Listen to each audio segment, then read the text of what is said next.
कृष्णं वन्दे मन्दभाषधरं दिव्यार्भकाकृतिं शिखाबन्धत्रयोपेतं कैष्मी मध्वाकराञ्चितं राघव राघव राक्षसशत्रु मारुतिवल्लभ जानकीकान्त नमः श्रीमन्मध्वा प्रदिशं सुदृशन्नो जयजय मुकोऽपि यत्प्रसादेन मुकुन्दशयनायते राजराजायते रिक्ताः राघवेन्द्रं तमाश्रये ब्रह्मचर्य हरिप्रीति सुविद्यावादशालिनाः इष्टदानकशताद्रीर्णाः विद्यामान्यान् मुनीन् नमः। समस्तगुरुभ्यो नमः। ವಿಷ್ಣು ಸಹಸ್ರನಾಮದಲ್ಲಿ ಒಂದು ನಾಮ ಬ್ರಾಹ್ಮಣ ಪ್ರಿಯ, ಬ್ರಹ್ಮಜ್ಞೋ ಬ್ರಾಹ್ಮಣ ಪ್ರಿಯ, ಇವೆಲ್ಲ ಅರ್ಥ ಆಗುವ ಶಬ್ದ ಇದು. ನಾವು ಅನುಸಂಧಾನ ಮಾಡಿ ಕೇಳಬೇಕಾದಂತಹ ಶಬ್ದ ಇದು. ಬ್ರಾಹ್ಮಣ ಪ್ರಿಯ ಅಂತ ಭಗವಂತನನ್ನು ಕರೆದಿದ್ದಾರೆ. ಭಗವಂತನ ನಾಮ ಅದು. ಅದಕ್ಕೆ ಎರಡು ಅರ್ಥ. ಬ್ರಾಹ್ಮಣರಿಗೆ ಭಗವಂತ ಪ್ರಿಯ, ಭಗವಂತನಿಗೆ ಬ್ರಾಹ್ಮಣರು ಪ್ರಿಯ. ಬ್ರಾಹ್ಮಣಸ್ಯ ಪ್ರಿಯ, ಬ್ರಾಹ್ಮಣಾಃ ಪ್ರಿಯಾಃ ಯಸ್ಯ. ಹಾಗಾಗಿ ನಮಗೆ ದೇವರು ಇಷ್ಟನಾದರೆ ದೇವರಿಗೆ ನಾವು ಇಷ್ಟ ಆಗ್ತೇವೆ. ಬ್ರಾಹ್ಮಣ ಪ್ರಿಯ ಅಂತಂದ್ರೆ ಬ್ರಾಹ್ಮಣರಿಗೆ ಇಷ್ಟನಾದವ ದೇವರು. ಹಾಗಾಗಿ ಬ್ರಾಹ್ಮಣರು ದೇವರಿಗೆ ಇಷ್ಟರಾಗ್ತಾನೆ. ಲೋಕದಲ್ಲಿ ಕ್ರಮ ಹಾಗೆ ನೋಡಿ. ನನಗೆ ನೀವು ಇಷ್ಟ ಆದರೆ ನೀವು ನನಗೆ ಇಷ್ಟ ಆಗ್ತದೆ. ಪರಸ್ಪರಂ ಭಾವಯಂತಹ, ಯಾವಾಗಲೂ ಹಾಗೇನೆ. ಅದು ಮ್ಯೂಚುವಲ್, ಪರಸ್ಪರವಾಗಿ. ಮಗುವಿಗೆ ಅಮ್ಮ ಇಷ್ಟ, ಅಮ್ಮನಿಗೆ ಮಗು ಇಷ್ಟ. ಹಾಗೆ ಭಗವಂತ ಬ್ರಾಹ್ಮಣರಿಗೆ ಇಷ್ಟ ಆಗಿಲ್ಲ. ಆಚಾರ್ಯ ಒಂದು 2 ನಿಮಿಷ ನೀವು ಪ್ರದ್ಯುಮ್ನ ಆಚಾರ್ಯ 2 ನಿಮಿಷ ಮುಗಿಸ್ತೀನಿ.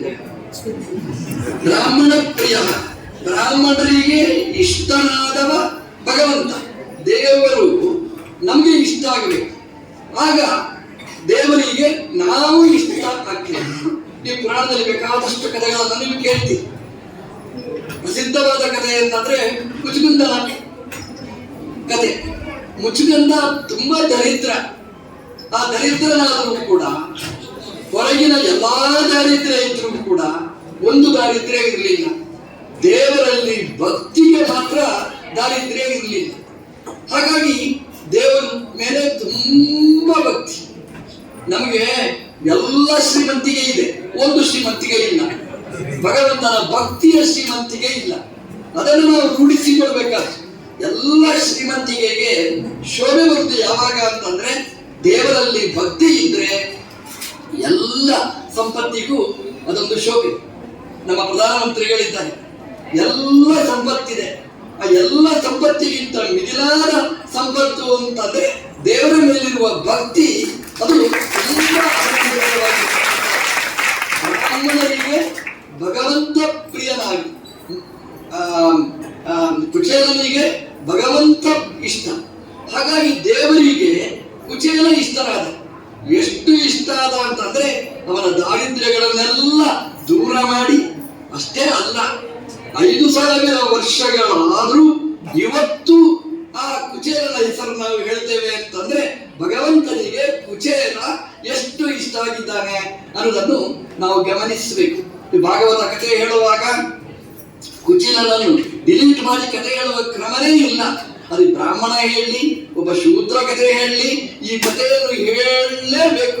ಅದು ಯಾಕೆ ಹೇಳಿ ಕುಚೇಲನಿಗೆ ಅಂತ ಪ್ರಾಧಾನ್ಯ ಯಾಕೆ ಬಂತು ನೋಡಿ. ಒಂದೇ ಒಂದು ಕಾರಣ, ಕುಚೇಲ ಹೀಗೆ ದೇವರು ಇಷ್ಟನಾದ, ದೇವರಿಗೆ ಕುಚೇಲ ಇಷ್ಟ ಆದ. ಹಾಗಾಗಿ ಇಡೀ ಜಗತ್ತಿಗೆ ಕುಚೇಲ ಇಷ್ಟನಾಗಿ ಬಿಟ್ಟಿದ್ದಾನೆ. ಹಾಗಾಗಿ ಬ್ರಾಹ್ಮಣ ಪ್ರಿಯ ಅಂತ ಹೇಳುವಾಗ ನಾವು ಅನುಸಂಧಾನ ಮಾಡಬೇಕು. ನಾವು ಹೇಳುವುದುಂಟು, ಬ್ರಾಹ್ಮಣರಿಗೆ ಎಷ್ಟು ಕಷ್ಟ, ಬ್ರಾಹ್ಮಣರಿಗೆ ಸಮಸ್ಯೆ, ಬ್ರಾಹ್ಮಣನಾಗಿ ಹುಟ್ಟಿದ್ದೇ ದಾರಿದ್ರ್ಯ. ಯಾಕೆ ಬ್ರಾಹ್ಮಣನಾಗಿ ಹುಟ್ಟಿದ್ದೆ? ಯಾವುದೋ ಒಂದು ST/SC ಆಗಿ ಹುಟ್ಟಿದ್ರೆ ಎಂತ ಸುಲಭವಾಗಿ ಪೋಸ್ಟ್ ಸಿಗ್ತಿತ್ತು. ಒಂದು ಮಾತು ನೀವು ನೆನಪಿಟ್ಟುಕೊಳ್ಳಿ ನೋಡಿ, ನಮಗೆ ಬ್ರಾಹ್ಮಣರಿಗೆ ಯಾವ ಇನ್ಫ್ಲೂಯೆನ್ಸೂ ಇಲ್ಲ. ಲೌಕಿಕವಾಗಿ ಯಾರೂ ನಮಗೆ ಸಹಕಾರ ಮಾಡುವವರಿಲ್ಲ.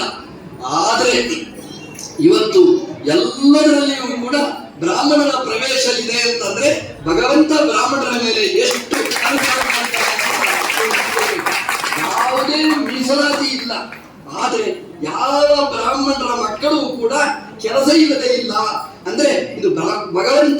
ಬ್ರಾಹ್ಮಣರ ಮೇಲೆ ಮಾಡಿದ ಪರಮಾನುಗ್ರಹ ಅಂತ ನಾವು ಚಿಂತನೆ ಮಾಡಬೇಕಾದ್ದು.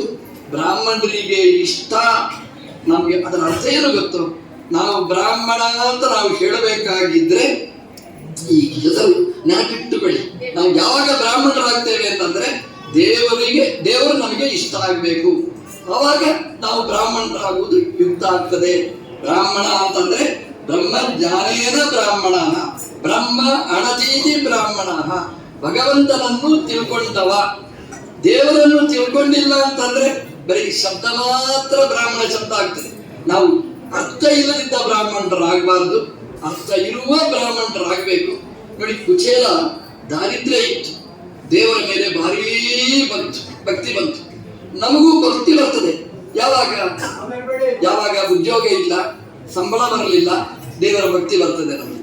ಅಂದ್ರೆ ಇರುವಾಗ ದೇವರು ನೆನಪಾಗುವುದಿಲ್ಲ, ಇಲ್ಲದಿದ್ದಾಗ ದೇವರು ನೆನಪಾಗ್ತಾನೆ. ಮದುವೆ ಆಗುವಾಗ ದೇವರು ನೆನಪಾಗುವುದಿಲ್ಲ, ಡೈವರ್ಸ್ ಕೇಸ್ ಬಂದಾಗ ದೇವರು ನೆನಪಾಗ್ತಾನೆ. ನಮಗೆ ಡೈವರ್ಸ್ ಕೇಸ್ ಆಗುವಾಗ ದೇವರ ನೆನಪು ಬರುವುದಲ್ಲ, ಅದಕ್ಕಿಂತ ಮುಂಚೆ ಮದುವೆ ಆಗುವಾಗಲೇ ದೇವರ ನೆನಪು ಬಂದ್ರೆ ಡೈವರ್ಸ್ ಕೇಸ್ ಆಗುವುದೇ ಇಲ್ಲ.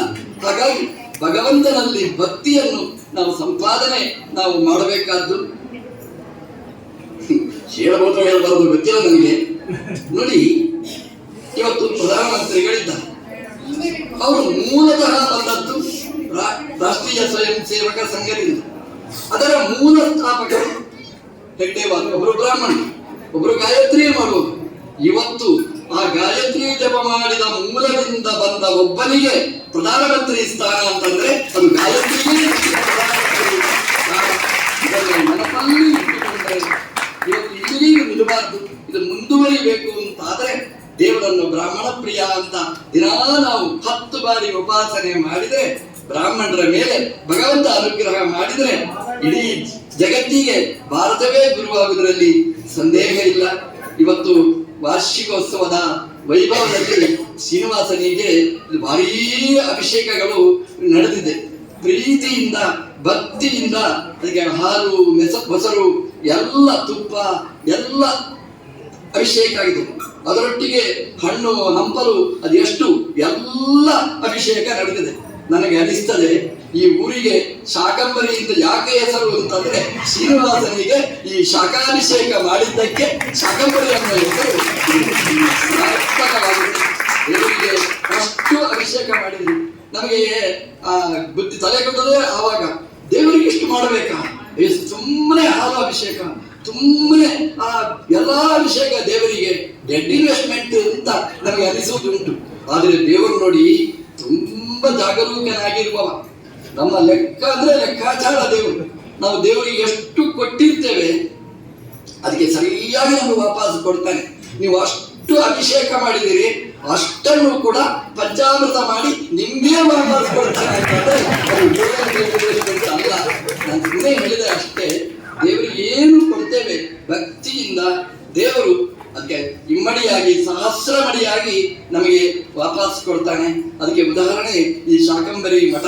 ಇದು ಚಿಕ್ಕ ಮಠದಿಂದ ನಾನಿಲ್ಲಿ ನೋಡ್ತಾ ಇದ್ದೇನೆ, ಇವತ್ತು ಶ್ರೀಮಂತವಾದ ಮಠ ಆಗಿದೆ ಅಂತಂದ್ರೆ ಭಗವಂತನ ಕಾರುಣ್ಯ, ದೊಡ್ಡ ಕಾರುಣ್ಯ ಇದೆ. ಅದಕ್ಕೆ ಇಲ್ಲಿ ನಡೆಯತಕ್ಕಂತಹ ಪಾಠ ಪ್ರವಚನಗಳು, ದಿನ ನಡೆಯುವ ಭಜನೆಗಳು, ದೇವರ ಪೂಜೆ ಶ್ರದ್ಧೆಯಿಂದ, ಅದೇ ರೀತಿಯಾಗಿ ಇಡೀ ಸಿದ್ಧಾಂತದ ಸ್ಥಾಪನೆಗೋಸ್ಕರವಾಗಿ ಬೇರೆ ಬೇರೆ ಲೇಖನಗಳ ಮಾಧ್ಯಮದಲ್ಲಿ ಧರ್ಮ ಜಾಗೃತಿ, ಇದೆಲ್ಲ ಇಲ್ಲಿ ಇರುವುದರಿಂದಲೇ ಈ ಶಾಕಂಬರಿ ಮಠ ಒಂದು ದೊಡ್ಡ ಆದರ್ಶ ಸಂಸ್ಥೆಯಾಗಿ ಬೆಳೀತಾ ಇದೆ. ನಮ್ಮ ಶಾರದಾ ರಾಘವೇಂದ್ರ ಅವರು ಇದಕ್ಕೆ ಒಂದು ಆಧಾರ ಸ್ತಂಭವಾಗಿ ನಿಂತು ಈ ಮಠವನ್ನು ಚೆನ್ನಾಗಿ ಬೆಳೆಸ್ತಾರೆ. ಎಷ್ಟು ವಿಘ್ನಗಳು ಇದಕ್ಕೆ ಬಂದಿತ್ತು, ಸರ್ಕಾರವೇ ವಿರುದ್ಧವಾಗಿ ನಿಂತು ನಮ್ಮ ಶಾರದಮ್ಮ ರಾಯರನ್ನು ಗಟ್ಟಿಯಾಗಿ ಹಿಡಿದು, ನಿಮ್ಮೆಲ್ಲರನ್ನು ಗಟ್ಟಿಯಾಗಿ ಹಿಡಿದು ಈ ಸಂಸ್ಥೆ ಗಟ್ಟಿಯಾಗಿ ಮಾಡಿದ್ದಾರೆ ಅಂತಂದ್ರೆ ದೇವರ ಅನುಗ್ರಹ ಅವರ ಮೇಲೆ ತುಂಬಾ ಇದೆ. ಸಮುದ್ರ ಮಥನ ಅಂತ ಹೇಳುವಾಗ ಶಾಕಂಬರಿ ಮಠ ನಮಗೆ ನೆನಪಾಗ್ತಾ ಇದೆ. ನಮ್ಮ ಕೃಷ್ಣನಿಗೆ ವಜ್ರ ಕವಚ ಆದದ್ದೇ ಆ ಸಮುದ್ರ ಮಥನದಿಂದ ಅಂತ ಹೇಳಿಕ್ಕೆ ನಾವು ತುಂಬಾ ಸಂಸ್ಥೆ ಅದು ಚೆನ್ನಾಗಿ ಬೆಳೆಯಿರಿ. ವೃದ್ಧಾಶ್ರಮವನ್ನು ಚೆನ್ನಾಗಿ ನಡೆಸಿ ಆ ವೃದ್ಧರಿಗೆ ಒಳ್ಳೆಯ ಬೇಕಾಗಿರತಕ್ಕಂತಹ ದೇವರ ಭಕ್ತಿ, ದೇವರ ಜ್ಞಾನ, ಅದರ ಜೊತೆಗೆ ದೇವರ ಪ್ರಸಾದ ಕೊಟ್ಟು ಅವರನ್ನು ರಕ್ಷಣೆ ಮಾಡುವಂತಹದ್ದು. ಎಲ್ಲ ರೀತಿಯಲ್ಲಿಯೂ ಈ ಆದರ್ಶ ಸಂಸ್ಥೆಗೆ ಹರಿಗುರುಗಳ ಅನುಗ್ರಹ ರಕ್ಷೆ ಇರಲಿ ಅಂತ ದೇವರಲ್ಲಿ ವಿಶೇಷವಾಗಿ ಪ್ರಾರ್ಥನೆ ಮಾಡಿ ಎಲ್ಲರನ್ನು ವಿಶೇಷವಾಗಿ ಅಭಿನಂದಿಸ್ತೇನೆ. ಇವತ್ತು ಹರಿಕಥಾಮೃತ ಸಾರ ಅಂತ ಮೂಲವಾಗಿಟ್ಟುಕೊಂಡು ಸರ್ವ ಶಾಸ್ತ್ರಾರ್ಥಗಳನ್ನು ತುಂಬಿಸಿದ ಒಳ್ಳೆಯ ಪ್ರವಚನ ಮಾಡಿದ ಆಚಾರ್ಯರನ್ನು ಕೂಡ ವಿಶೇಷವಾಗಿ ಅಭಿನಂದಿಸುತ್ತಾ ಎಲ್ಲರಿಗೂ ದೇವರು ಒಳ್ಳೆಯದು ಮಾಡಲಿ ಅಂತ ವಿಶೇಷವಾಗಿ